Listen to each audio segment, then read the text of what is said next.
Yes, വളരെ പ്രധാനപ്പെട്ട ഒരു വാർത്തയിലേക്കാണ് നമുക്ക് വരാൻ പോകുന്നത്. ഇന്ന് അനിൽ അംബാനി വലിയ രീതിയിൽ തന്നെ കുരുക്കിലേക്ക് പോകുന്ന ഒരു വാർത്തയാണ് ഈ നിമിഷം ലൈവ് റിപ്പോർട്ട്സ് ചർച്ച ചെയ്തത്. യെസ് ബാങ്ക് തട്ടിപ്പുമായി ബന്ധപ്പെട്ട അനിൽ അംബാനിയുടെ 1120 കോടിയുടെ സ്വത്തുക്കൾ എൻഫോഴ്സ്മെന്റ് ഡയറക്ടറേറ്റ് കണ്ടുകെട്ടി. ഇതുവരെ 1117 കോടിയുടെ സ്വത്തുക്കളാണ് ED കണ്ടുകെട്ടിയത്.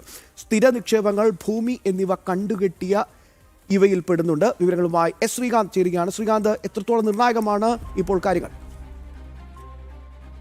എൻഫോഴ്സ്മെന്റ് ഡയറക്ടറേറ്റ് അനിൽ അംബാനിക്കെതിരെ നടപടികൾ ശക്തമാക്കുകയാണ്. അനിൽ അംബാനിയുടെ 1120 കോടിയുടെ സ്വത്ത് ED കണ്ടുകെട്ടിയിട്ടുണ്ട്. ഇതുവരെ സാമ്പത്തിക തട്ടിപ്പിൽ ED കണ്ടുകെട്ടിയത് 1117 കോടിയുടെ സ്വത്താണ്. സ്ഥിര നിക്ഷേപങ്ങൾ, ഭൂമി എന്നിവ കണ്ടുകെട്ടിയ സ്വത്തിന്റെ കൂട്ടത്തിൽ ഉൾപ്പെടുന്നുണ്ട്.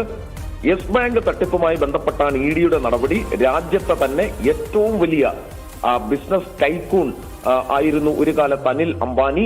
പക്ഷേ ഇപ്പോൾ തകർച്ചയുടെ വക്കിലാണ്. യെസ് ബാങ്ക് ഫ്രോഡുമായി ബന്ധപ്പെട്ടാണ് അദ്ദേഹത്തിന് മുകളിൽ ED പിടിമുറുക്കിയിട്ടുള്ളത്.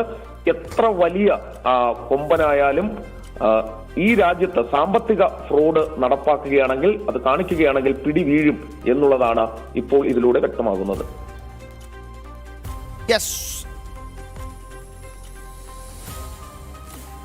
ശ്രീകാന്താണ് വിശദാംശങ്ങൾ നൽകിയത്.